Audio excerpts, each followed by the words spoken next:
Ayan, ang sasabihin ko sa'yo, Nocturne, dahil nga di ko alam yung orientation mo, kung ano yung paniniwala mo. So sa video na ito, it's not to encourage you to do it, and it's also not to condemn you, to judge you kapag ginagawa mo. Purpose lang ng video na ito ay bigyan ka lang ng thoughts sa kung ano ba yung mga iba't ibang paraan para sagutin yung tanong na yan. At depende sa iyong religious orientation or non-religious affiliation, sa tingin ko alam mo na kung aling sagot yung gusto mo. Nadadapa, bumabangon, gaya ng puno, hindi pumapalag. Ari, tama. Ari na naman ang pag-uusapan natin ngayon, Nocturnes. Siguraduhin mo wala nang ibang nakikinig sa'yo. Dapat naka-earphones ka kasi baka mapagalitan ka at baka sabihin nanonood ka ng dapat di mo pinapanood. Pero chillax ka lang kasi di naman tayo di naman ako magpapakita ng kalaswaan. Pero sasagutin ko ang isang tanong na kaya mo siguro pinanood to kasi yun din yung tanong mo pero nahihiya ka na i-open sa iba. At nandito ako, no? Nandito ako para bigyan ka lang ng thoughts. Hindi ko masasabi na magiging perpekto yung sagot ko. Base lang ito sa karanasan ko bilang tao at sa mga napakinggan ko sa mga naging mentor ko sa buhay. Susubukan ko na sagutin ito mula sa iba't ibang anggulo. Pero sasagutin ko muna siya syempre sa kung ano yung pamilyar na narrative. So yung tanong na sasagutin natin ngayon. Check mo muna, wala nakikinig sa'yo ha. Dahil joke lang. Basta wala naman itong mali siya. Masama ba ang pagmamasturbate?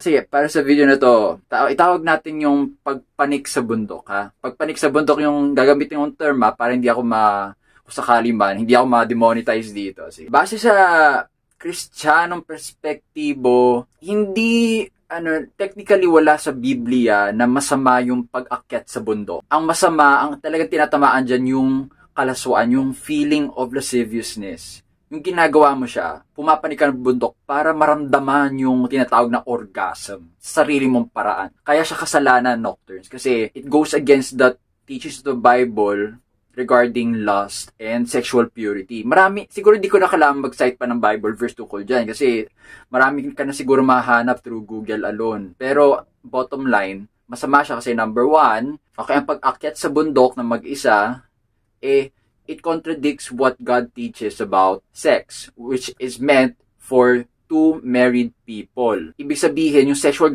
gratification na yan, dapat nakukuha mo mula sa intercourse mo dun sa mapapangasawa mo na opposite sex, syempre. Kaya siya hindi kinokondena na ating Kristiyanong simbahan.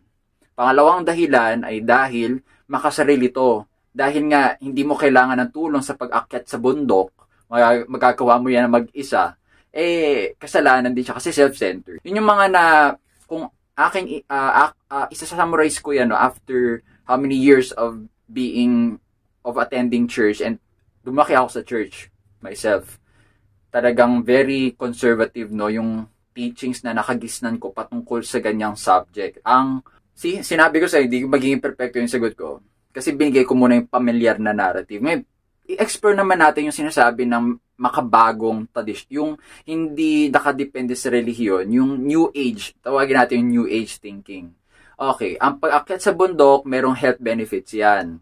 Ang mga ilang nabasa ko, nakakababa ng chance for prostate cancer, tapos nakaka-relieve ng stress. At kung di ako nagkakamali, may nabasa ko nakakaano daw yan ng skin, nagpapaganda. Nagre-release kasi yan ng neurotransmitters like serotonin, yung feeling of relaxation. At saka isa pang bonus tip, maybe, isa pa yan, yung mga nag-donate ng sperm, mga legitimate reasons, okay, for panik sa pag-akyat sa bundok na mag-isa, para lang maka-provide ng semen para dun sa mga couple na humihingi ng tulong na magkaanak through in vitro fertilization. Nasagot ko na yung actually tanong. Unang sagot galing sa Kristiyanong perspective. Pero yung pangalawa, New Age thinking, it's not a sin, okay? It encourages actually. Kung marami ka na mababasa dyan, like masturbation is the new meditation and all, okay? Pero ano ba yung personal take ko dyan? Yung bibigay ko, yung hindi self-righteous, yung syempre, bilang ano na rin, kung pinanood mo ito at naniniwala ka sa credibility, kung nagawa mo na yung act na yan, tapos na nagigilty ka kasi parang yan, I'm sinning against God and all, mga ganun. Bibigay ko naman sa iyo yung sagot na nakuha ko sa mga mentors ko, patungkol sa subject na yan. Kapag hindi mo talaga mapigilan, kung gagawin mo man, yung pag-akit sa bundok na mag-isa, gawin mo yan ng may intention. Ibig sabihin yung may control. Huwag mong gagawin yan ng yung dahil lang, kuwara out of impulse, basta wala ka lang ibang magawa, gagawin mo out of control. Gawin mo siya ng may intention ka daw. Yun yung sinasabi. Okay, natural, kung Kristiyano ka, nagkasala ka technically. Yun yung pagkakatingin doon sa self-pleasure. Makasarili kasi yun. Kaya, tinatag siya. Hindi naman siguro yung mismo act of ejaculation ang masama. Kasi natural yun na process. Kahit di ka naman mag-masturbate, may lalabas pa rin dyan sa ulo mo, sa baba. Kaya pagkagising, mas lalo na kung nagka-wetness. Wala naman tayong control doon. Hindi naman sinabing kasalanan yun per se. Biological process yun. Ang sinabi lang sa Biblia, kapag nalabasan ka, punasan mo lang. Kung ano man yung madadapuan ng iyong tamod. Okay, punasan mo, hugasan. Kung di ako nagkakamali sa Leviticus yun, i-google nyo na lang. Going back to that, kasi ito, intentional, no, for sexual pleasure. Ngayon, ang sasabihin ko sa iyo, Nocturne, dahil nga di ko alam yung orientation mo, kung ano yung paniniwala mo. So, sa video na ito, it's not to encourage you to do it, and it's also not to condemn you, to judge you kapag ginagawa mo. Ang sinasabi ko lang ang purpose lang ng video na ito ay, klaro, bigyan ka lang ng thoughts sa kung ano ba yung mga iba't ibang paraan para sagutin yung tanong na yan. At depende sa iyong religious orientation or non-religious affiliation, sa tingin ko, alam mo na kung aling sagot yung gusto mo. So, bilang kapwa Nocturne, no?